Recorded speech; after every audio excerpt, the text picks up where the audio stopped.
Hello mga kaguro, papalapit ng ating term examination. At ayon sa DepEd Order 15, Series of 2026, tayong mga guro mismo ang gagawa ng ating term examination.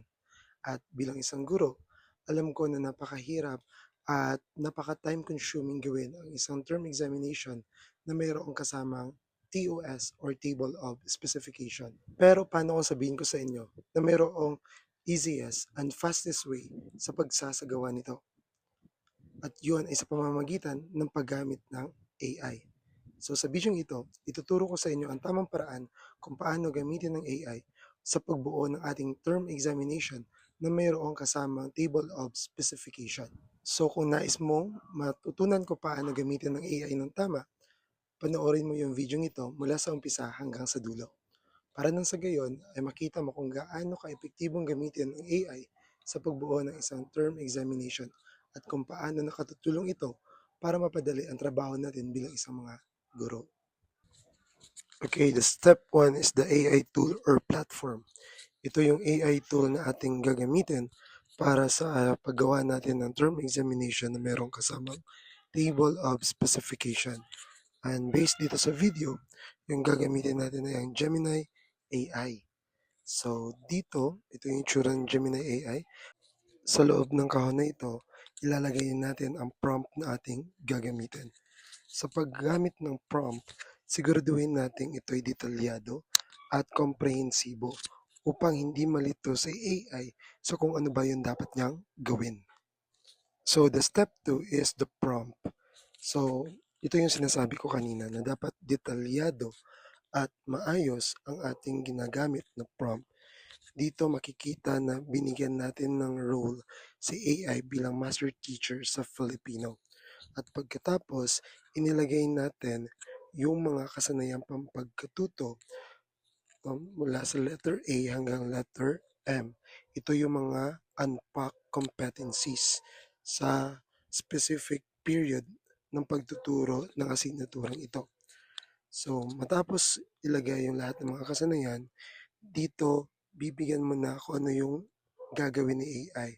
So, gumawa ng 50-item PISA type test question na may apat na pagpipilian mula titik A hanggang titik D. At subukin na halos maging magkapareho lamang ang haba ng bawat pagpipilian. So, ilalagay din natin dito yung mga tampok na akda or teksto na ating tinalakay. Sa halimbawa dito, yung Ningning at Liwanag ni Emilio Jacinto, ang dapat mabatid ng mga Tagalog ni Andres Bonifacio, at Pagbawi sa Sarili ng Bayan ni Gerald Altar. At kapag nabuo mo na ito, ilalagay mo na o just simply copy and paste doon sa ating AI platform. And then, hit mo lang yung arrow at i-generate na ni AI ang 50-item test na mayroong table of specification. At based dito, unang ipinakita yung table of specification. At sa ilalim nito, nakalagay yung 50-item test na PISA type test.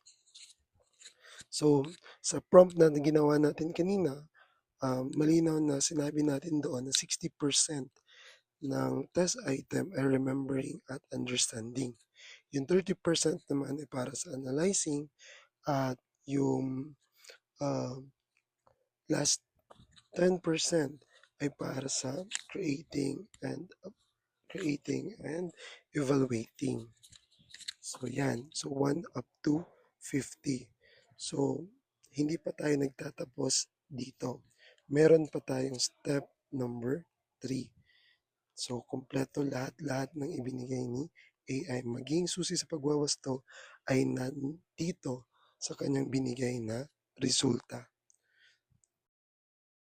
So ngayon, the step number 3 is the additional prompt. So dito, meron tayong i-upload na template ni table of specification. Dapat siguraduhin natin na i-save natin ito sa PDF file. So once na may upload natin yung template, gagawan natin ito ng prompt na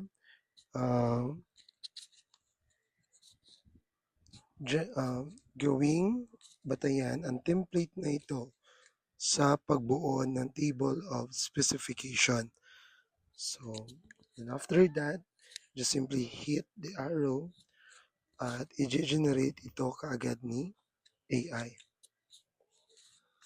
So, hintayin mo lang ng ilang saglit, then lalabas na kaagad yung kanyang output. So, dito malinaw na ang bawat item ay naka-allocate based mismo sa mga cognitive indicators na ating binanggit kanina. And then, meron pa tayong isusunod dito. So, sa huling bahagi ng ating prompt na gagawin, mas magiging madali na lamang yung trabaho natin bilang teacher. Hindi mo kailangang i-copy-paste lahat-lahat ng ito. Instead, gawan mo lamang ng panibagong prompt para nang sa gayon ay makuha mo lahat ng impormasyong kailangan mo o yung mga impormasyong hiningi mo mula kay AI. So, ngayon, alamin natin yung ikaapat na step.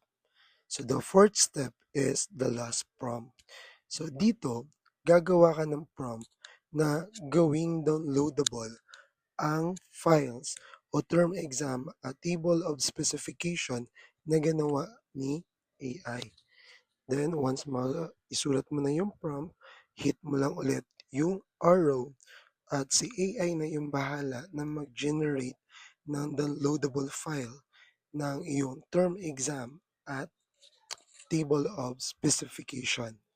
So, para sa impormasyon ninyong lahat, yung pagsasagawa ng conversion ay tumatagal ng halos 5 minuto o maximum na yon. So, hintayin mo lang na matapos ay sa conversion at dito na papasok ang step number 5, the generated output. So, just simply open the generated output at ito yung makikita ninyo. So, napaka-organisado at napakalinis ng ginawang conversion ni AI. Yun nga lang, yung file na ito ay nasa PDF file. So, pero okay na rin. Kung wala kayong sinusunod na format, ito na lang yung gamitin ninyo. But if yung school ninyo ay mayroong sinusunod na format, i-convert mo lang yung PDF file sa Word file. At kaya rin itong gawin ni AI. So kung makikita ninyo mula ito sa item number 1 hanggang item number 50, nakalagay na din dito yung table of specification at yung mga allocation ng mga item numbers at ang higit sa lahat, yung key answer o yung mga susi sa pagwawasto. So that's it. So matapos mo masuri ang nilalaman nito, maaari mo nang ma-download yung PDF file. So yan, simply open it at kitang-kita na kung ano yung nasa preview, ganun din yung file na makukuha ninyo.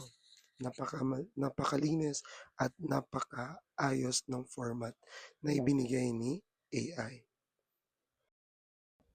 So that's it. Ganun lamang kadali gawin yung term exam na mayroong table of specification gamit ang AI. Pero tandaan na ang paggamit ng AI, kailangang responsable tayong gamitin ito. At bilang isang guro, kailangan nating suriin ng mabuti ang resultang ibibigay ng AI. Dahil hindi sa lahat ng pagkakataon, tama lahat yung mga nakalagay sa nilalaman ng ating term examination. At doon magiging mali ang paggamit natin ng AI. Sa madaling salita, kailangan pa rin yung human intervention. Kailangan pa rin yung expertise nating mga guro upang tiyaking tama ang nilalaman ng ating term examination o tama ang lahat ng ibinigay ni AI sa atin. So kung nakatulong sa inyo yung video ito, please like and subscribe to my YouTube channel. At pakishare na rin ang video ito sa inyong mga kilalang guro para na sa gayon marami tayong mga kapwa guro na matulungan. Maraming salamat mga kaguro.